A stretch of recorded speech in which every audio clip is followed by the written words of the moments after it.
आज हम लोग इस वीडियो में देख रहे हैं हमारा इतिहास और नागरिक जीवन, ये कक्षा 7 की पुस्तक है।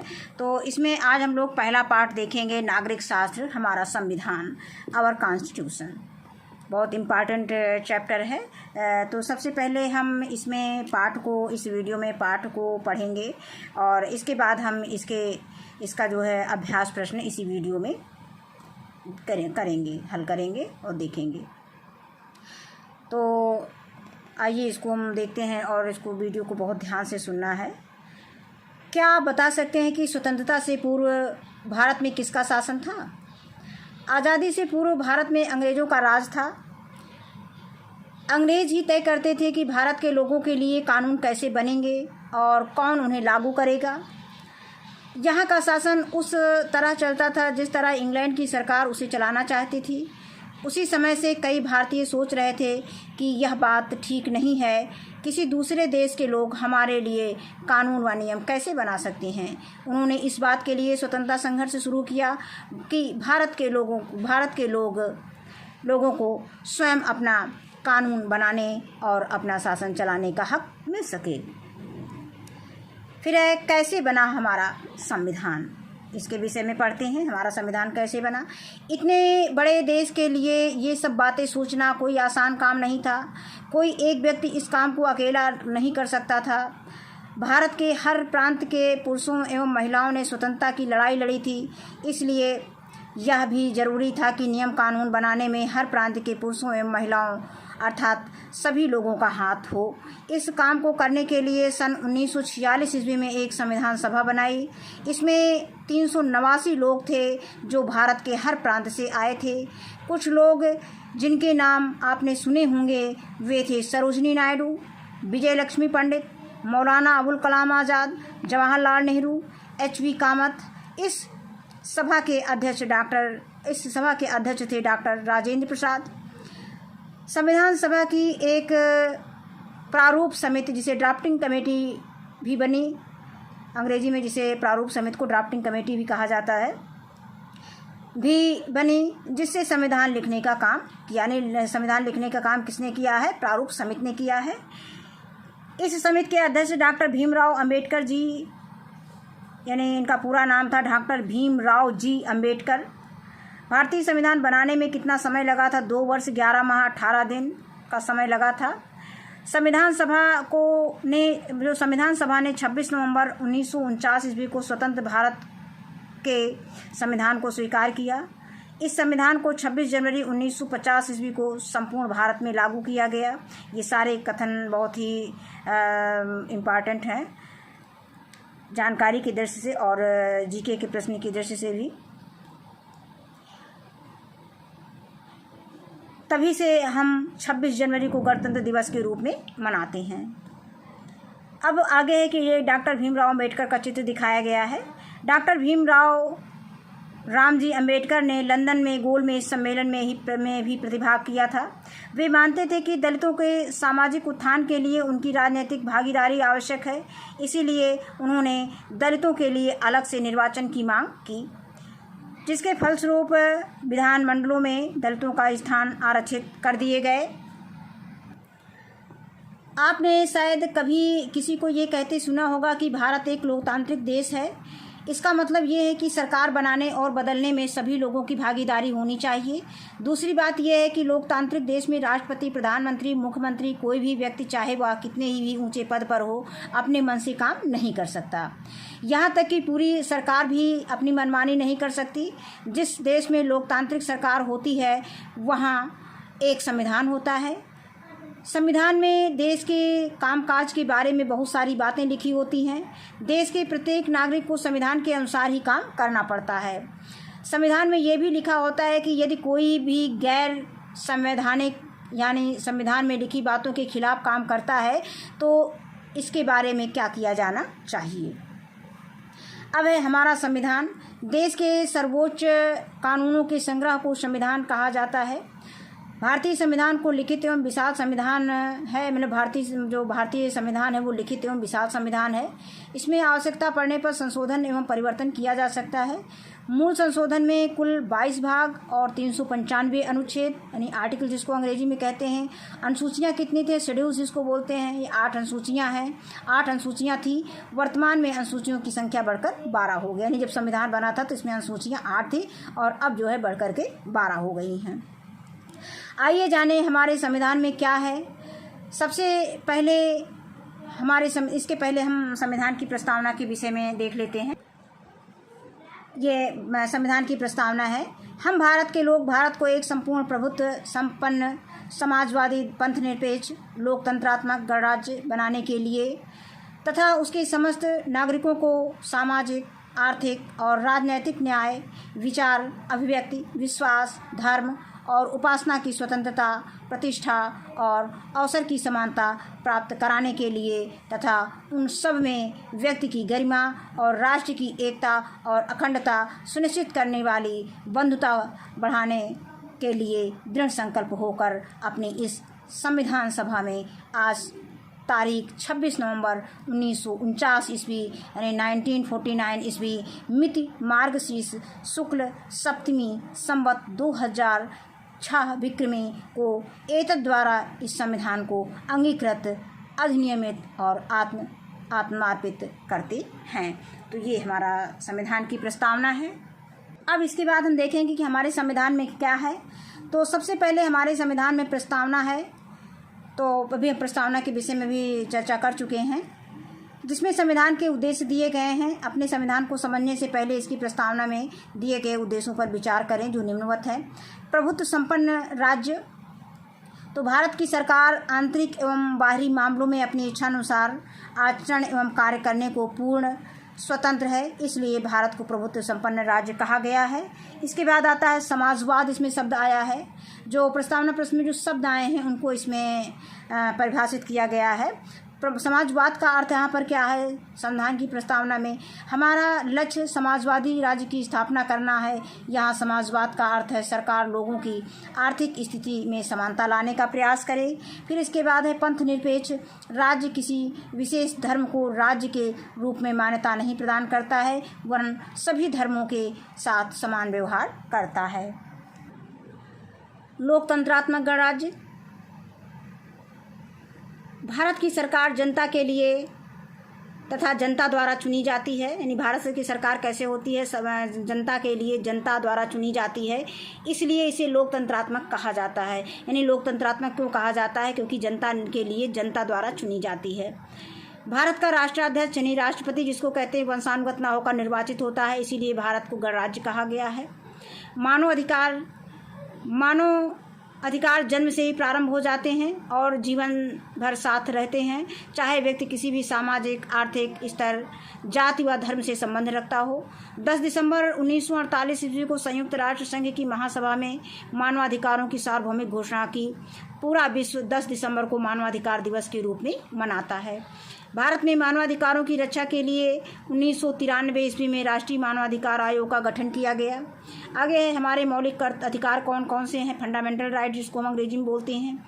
अपने गांव, शहर, टोले, मोहल्ले में हम सभी छोटे बड़ों से अपनी बातें कहते रहते हैं।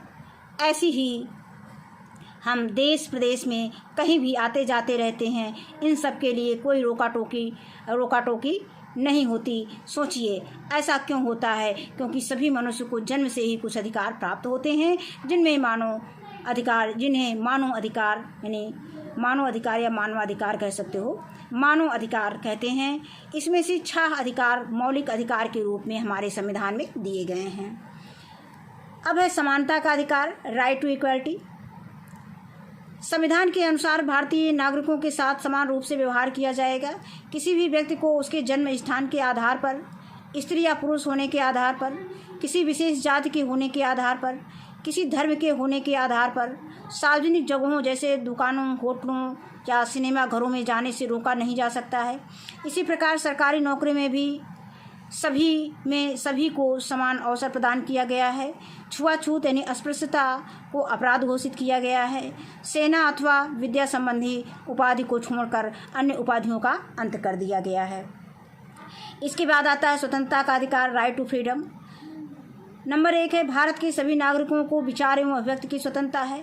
नंबर 2 भारत के सभी नागरिकों को शांतिपूर्ण सम्मेलन करने की स्वतंत्रता है। आगे है देश के नागरिकों को समिति या यूनियन बनाकर अपने अधिकारों के लिए लड़ने की आज़ादी है।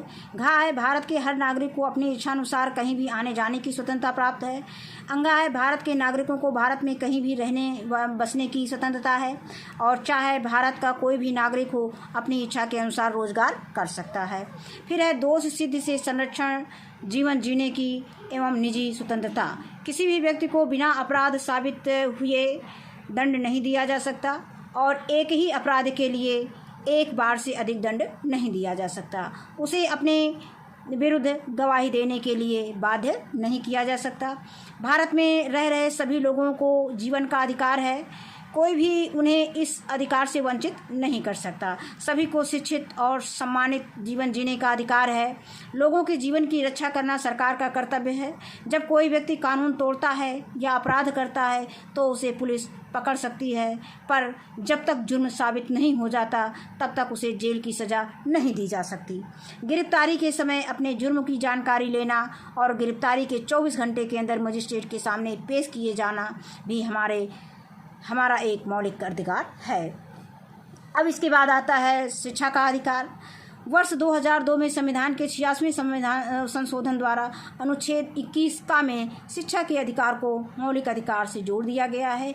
अब इसमें यही प्रश्न जो है प्रतियोगी परीक्षाओं में बहुत पूछा जाता है कि शिक्षा का अधिकार किस संविधान संशोधन के तहत हुआ था और किस सन में हुआ था। 2002 में संविधान के 86वें संविधान संशोधन में यानी 86वें संविधान संशोधन द्वारा किस अनुच्छेद में है 21 का में शिक्षा के अधिकार को मौलिक अधिकार में जोड़ दिया गया है, जिसके अनुसार 6 से 14 वर्ष की आयु के सभी बच्चों को निःशुल्क एवं अनिवार्य शिक्षा उपलब्ध कराना सरकार का दायित्व है। अब इसमें ये प्रश्न आता है कि 6 से 14 वर्ष की आयु के सभी बच्चों को निःशुल्क एवं अनिवार्य शिक्षा उपलब्ध कराना ये शिक्षा के अधिकार के अंतर्गत आता है। तो किस उम्र के वर्ग के बच्चों के, तो 6 से 14 वर्ष के बच्चों को।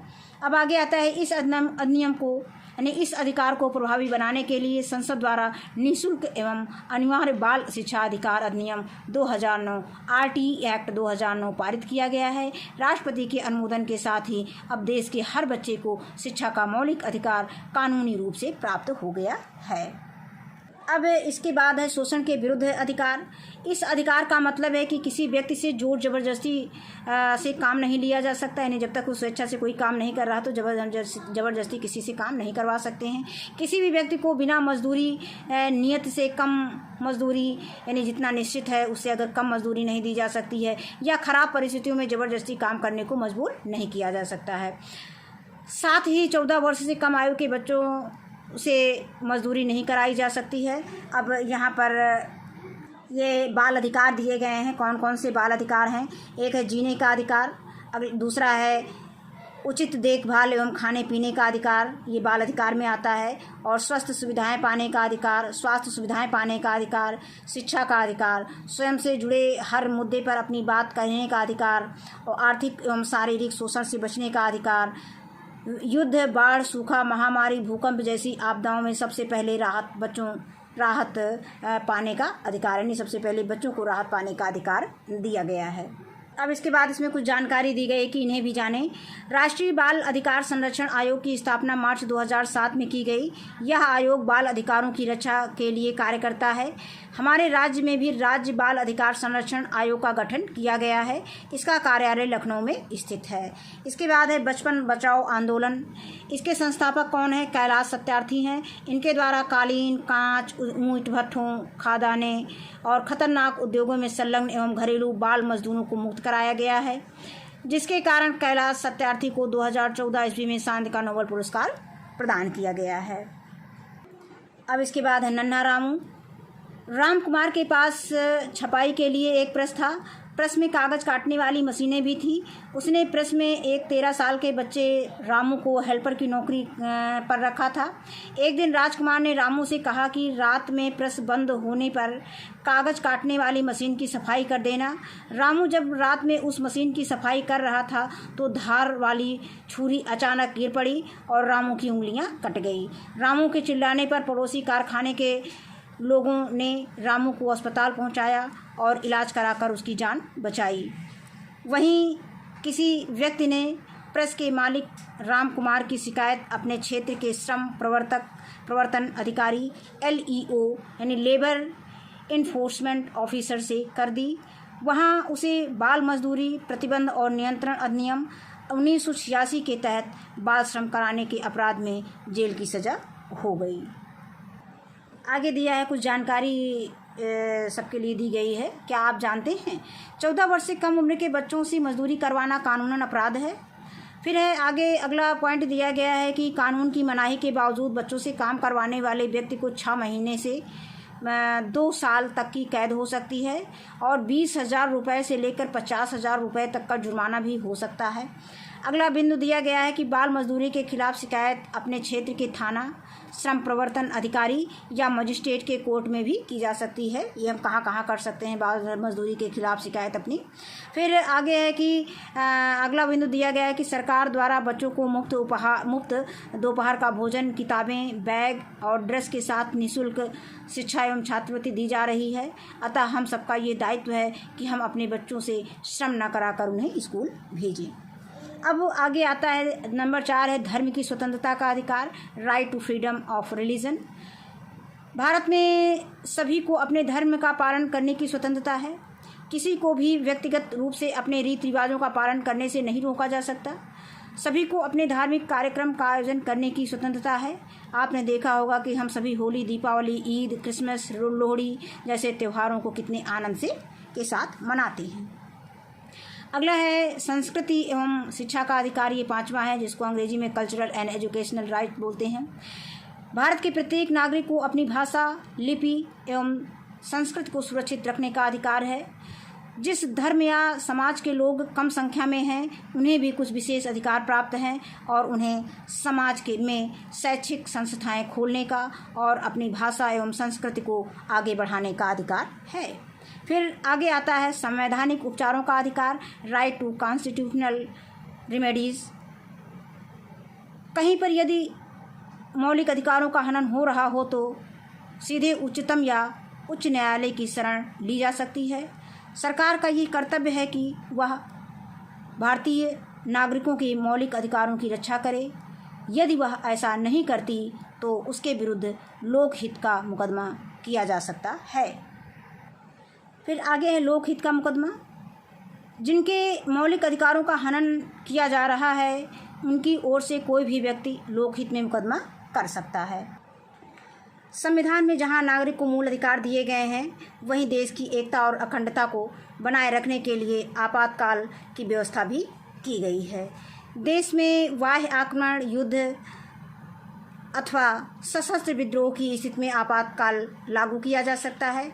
आपातकाल के दौरान राष्ट्रहित में नागरिकों के कुछ मूल अधिकार स्थगित भी किए जा सकते हैं। अब आगे है राज्य की नीति निर्देशक तत्व, जिसको बोलते हैं directive principles of state policy. संविधान में सरकार को नीतियाँ बनाने के लिए कुछ निर्देश दिए गए हैं जिन्हें नीति निर्देशक तत्व कहते हैं। राज्य नीति निर्देशक तत्वों का पालन करने के लिए हर संभव प्रयास करेगा, किंतु इसके लागू न होने पर राज्य के विरुद्ध न्यायालय में शरण नहीं ली जा सकती है। कुछ नीति निर्देशक तत्व नीचे दिए गए हैं। पहला दिया गया है कि सरकार को ऐसी नीति बनानी चाहिए जिससे सभी को काम करने का अधिकार मिले, काम के लिए अच्छा एवं स्वस्थ वातावरण मिले, आराम एवं सम्मान से रहने लायक वेतन और उद्योगों के संचालन में मजदूरों की भागीदारी भी हो। अगला पॉइंट दिया है बच्चों को अपने विकास के लिए स्वतंत्र और सम्मान भरा वातावरण मिले। आगे है नीतियाँ ऐसी हों जिससे समान काम के लिए समान मजदूरी मिले, स्त्री एवं पुरुषों के वेतन या मजदूरी में किसी प्रकार का भेदभाव न किया जाए। आगे है ऐसी नीतियाँ न बनाई जाएं जिससे कुछ लोगों के पास अधिक धन हो जाए और अन्य लोग निर्धन बने रहें। आगे है सभी पुरुषों और स्त्रियों को पर्याप्त रोजगार दिलाने के लिए नीति बनाई जाए। अगला है राज्य ग्राम पंचायतों की स्थापना करे जो शासन की इकाई के रूप में कार्य कर सके। अगला बिंदु है निःशुल्क कानूनी सहायता उपलब्ध कराना जिससे गरीबों को न्याय प्राप्त हो सके। पर्यावरण, वन एवं वन्य जीवों की रक्षा का प्रयास करना। अगला बिंदु है राज्य को निर्देशित किया जाता है कि वह कार्यपालिका को न्यायपालिका से पृथक रखे। और अंतिम बिंदु है कि अंतर्राष्ट्रीय शांति एवं सुरक्षा हेतु प्रयास करना। अब इसके बाद है हमारे मौलिक कर्तव्य कौन से हैं, आवर फंडामेंटल राइट ड्यूटीज़। अभी तक आपने अपने मौलिक अधिकारों को जाना है, परंतु हमारे मौलिक कर्तव्य भी हैं। इन मौलिक कर्तव्यों को 1976 में संविधान में जोड़ा गया, जिसके अनुसार भारत के प्रत्येक नागरिक का ये कर्तव्य होगा कि वह संविधान का पालन करे और उसके आदर्शों, संस्थाओं, राष्ट्रध्वज एवं राष्ट्रगान का आदर करे। अगला है स्वतंत्रता के लिए हमारे राष्ट्रीय आंदोलन को प्रेरित करने वाले उच्च आदर्शों को हृदय में संजोए और उनका पालन करे। अगला बिंदु है भारत की संप्रभुता, एकता और अखंडता की रक्षा करे और उसे अक्षुण्ण बनाए रखे। इसी के आगे बिंदु दिया गया है कि देश की रक्षा करे और आह्वान किए जाने पर राष्ट्र की सेवा करे। भारत के सभी लोगों में समरसता और समान भ्रातृत्व की भावना का विकास, भावना का निर्माण करे, जो धर्म, भाषा और प्रदेश या वर्ग पर आधारित सभी भेदभाव से परे हों। ऐसी प्रथाओं का त्याग करे जो स्त्रियों के सम्मान के विरुद्ध हैं, यानी ऐसी प्रथाएं को समाप्त करना है, त्याग करना है, छोड़ देना है जो स्त्रियों के सम्मान के विरुद्ध है। भारतीय संस्कृति के गौरव को समझने और समझें, यानी भारतीय संस्कृति के गौरव को समझें और उसका सम्मान करें। प्राकृतिक पर्यावरण की, जिसके अंतर्गत वन, झील, नदी और वन्य जीव हैं, रक्षा करें और उनका संवर्धन करें और प्राणी मात्र के प्रति दया भाव रखें। आगे वैज्ञानिक दृष्टिकोण, मानववाद, ज्ञानार्जन तथा सुधार की भावना का विकास करें। उसी के आगे है कि सार्वजनिक संपत्ति को सुरक्षित रखें और हिंसा से दूर रहें। व्यक्तिगत और सामूहिक गतिविधियों के सभी क्षेत्रों में उत्कर्ष की ओर बढ़ने का सतत प्रयास करें, जिससे राष्ट्र निरंतर बढ़ते हुए प्रयत्न और उपलब्धि की नई ऊंचाइयों को छू लें।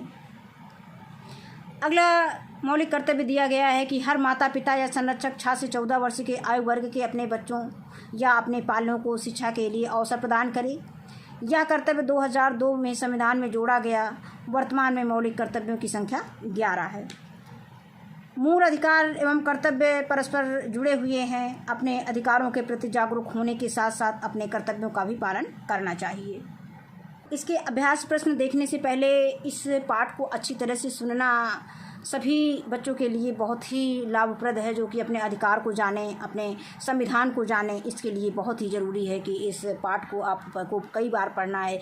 अगर आप पाठ नहीं पढ़ सकते हैं, किताब नहीं पढ़ सकते हैं, तो आप इस वीडियो को कई बार सुन सकते हैं और सुनने के बाद आपको बहुत सारी बातों की जानकारी होगी।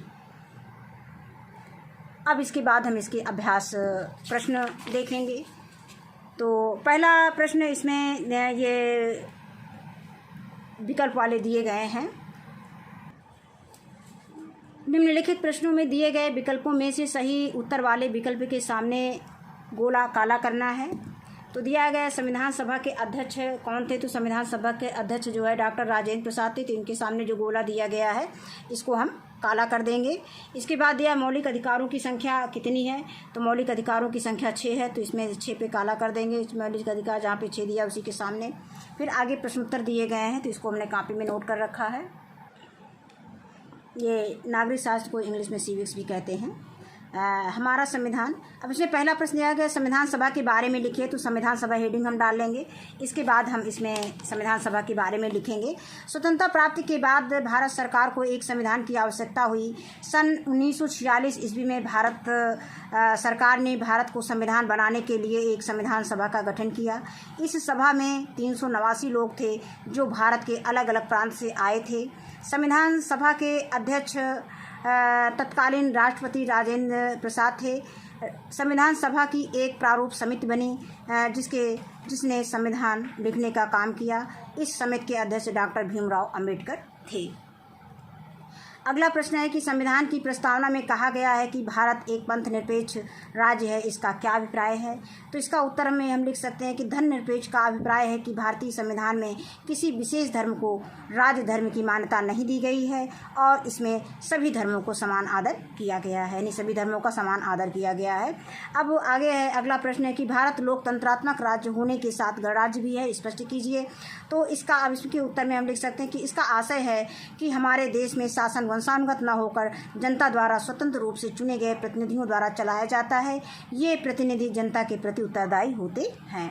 फिर आगे है घ दिया गया है, नागरिकों के लिए मौलिक अधिकार क्यों जरूरी है? तो इसका उत्तर है कि राष्ट्र द्वारा नागरिकों को प्रदत्त अधिकार मौलिक अधिकार कहलाते हैं। मौलिक अधिकार नागरिकों के व्यक्तित्व को निखारने और इनके संपूर्ण जीवन यापन के लिए स्वतंत्रता प्रदान करता है।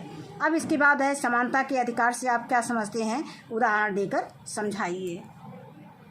इसका उत्तर हम पेज संख्या 104 पे देख सकते हैं। ये समानता का अधिकार दिया गया है। इसका उत्तर हम यहाँ से यहाँ तक इसमें लिख सकते हैं। तो इसमें देख लेते हैं कि संविधान के अनुसार भारतीय नागरिक के साथ समान रूप से व्यवहार किया जाएगा। किसी भी व्यक्ति को उसके जन्म स्थान के आधार पर, स्त्री या पुरुष होने के आधार पर, किसी विशेष जाति के होने के आधार पर, किसी धर्म के होने के आधार पर सार्वजनिक जगहों जैसे दुकानों, होटलों या सिनेमा घरों में जाने से रोका नहीं जा सकता। इसी प्रकार सरकारी नौकरी में सभी को समान अवसर प्रदान किया गया है। छुआछूत अस्पृश्यता को अपराध घोषित किया गया है। सेना अथवा विद्या संबंधी उपाधि को छोड़कर अन्य उपाधियों का अंत कर दिया गया है। अगला प्रश्न घा दिया है, नीति निर्देशक तत्व राज्य के लिए क्यों जरूरी है? तो इसका उत्तर है कि नीति निर्देशक तत्व संविधान द्वारा राज्यों को दिए गए अधिकार हैं जो जनता के कल्याण हेतु राज्य सरकार को बनाना होता है, जैसे शिक्षा की सुविधाएं प्रदान करना, बिना किसी भेदभाव के रोजगार प्रदान करना और समान वर्ग के लिए समान वेतन आदि। अब इसके बाद आगे छा दिया गया है प्रसंख्या, मौलिक अधिकार और नीति निर्देशक तत्वों में कोई एक अंतर बताइए। तो इसमें हमने एक अंतर बताया है, अंतर बहुत सारे हैं। मौलिक अधिकारों के अतिक्रमण के विरोध में मुकदमा करने का अधिकार है, जबकि नीति निर्देशक तत्वों को मानने के लिए राज्य को बाध्य नहीं किया जा सकता है। फिर अगला प्रश्न है कि संविधान में प्रदत्त स्वतंत्रता के अधिकार के अंतर्गत नागरिकों को किस प्रकार की स्वतंत्रताएं दी गई हैं। इसको हम पेज संख्या टेक्स्ट बुक में पेज संख्या 104 पे देख लेते हैं उत्तर। ये उत्तर यहाँ से हमें लिखना, स्वतंत्रता का अधिकार हेडिंग डाल देना है। फिर लिखना है कि भारत के सभी नागरिकों को विचार एवं अभिव्यक्ति की स्वतंत्रता है। भारत के सभी नागरिकों को शांतिपूर्ण सम्मेलन करने की स्वतंत्रता प्राप्त है। फिर आगे है कि देश के नागरिकों को समिति या यूनियन बनाकर अपने अधिकारों के लिए लड़ाई लड़ने की आज़ादी है, मतलब अधिकारों के लिए लड़ने की आज़ादी है। और नंबर घ है कि भारत के हर नागरिक को अपनी इच्छानुसार कहीं भी आने जाने की स्वतंत्रता प्राप्त है। और आगे दिया गया है, भारत के नागरिक को भारत में कहीं भी रहने एवं बसने की स्वतंत्रता है, और चाहे भारत का कोई भी नागरिक हो अपनी इच्छा के अनुसार रोजगार कर सकता है। तो यहाँ पर हम तक उसका उत्तर दे सकते हैं। फिर अगला प्रश्न है कि संविधान में दिए गए किन्हीं दो मौलिक कर्तव्यों को लिखिए। तो दो मौलिक कर्तव्य इसमें किताब में अगर हम पढ़ेंगे तो बहुत सारे मौलिक कर्तव्य दिए गए हैं। तो जो आपको सही लगे उसको आप कई बार वीडियो पढ़ेंगे तो उसमें आपको बहुत सारे मौलिक कर्तव्य याद हो जाएंगे। उसमें से आपको परीक्षा में कोई दो मौलिक कर्तव्य लिखना है। तो नंबर 1 है संविधान का पालन करें और उसके आदर्शों, संस्थाओं, राष्ट्रध्वज एवं राष्ट्रगान का आदर करें। और दूसरा है कि सार्वजनिक संपत्ति को सुरक्षित रखें और हिंसा से दूर रहें। अगला प्रश्न है कि हमारे देश के लिए संविधान क्यों महत्वपूर्ण है। तो इसके उत्तर में हम लिख सकते हैं कि जिस देश में लोकतांत्रिक सरकार होती है वहाँ एक संविधान होता है। भारत भी एक लोकतांत्रिक देश है, अतः इसका भी अपना एक संविधान है। संविधान में देश के कामकाज के बारे में बहुत सारी बातें लिखी होती हैं। देश के प्रत्येक नागरिक को संविधान के अनुसार ही काम करना पड़ता है। फिर इस पाठ में एक अंतिम प्रश्न दिया गया है इस पाठ का लिखित में, अधिकार और कर्तव्य परस्पर जुड़े हुए हैं, उदाहरण देकर समझाइए। अधिकार और कर्तव्य आपस में घनिष्ठ रूप से जुड़े हुए हैं और इन्हें एक दूसरे से अलग नहीं किया जा सकता है। प्रत्येक अधिकार के लिए एक उसी के अनुरूप कर्तव्य भी होता है। राज्य अधिकारों की रक्षा करता है और उन्हें लागू करता है, और यह सभी नागरिकों का कर्तव्य है कि वे राज्य के प्रति वफादार रहें।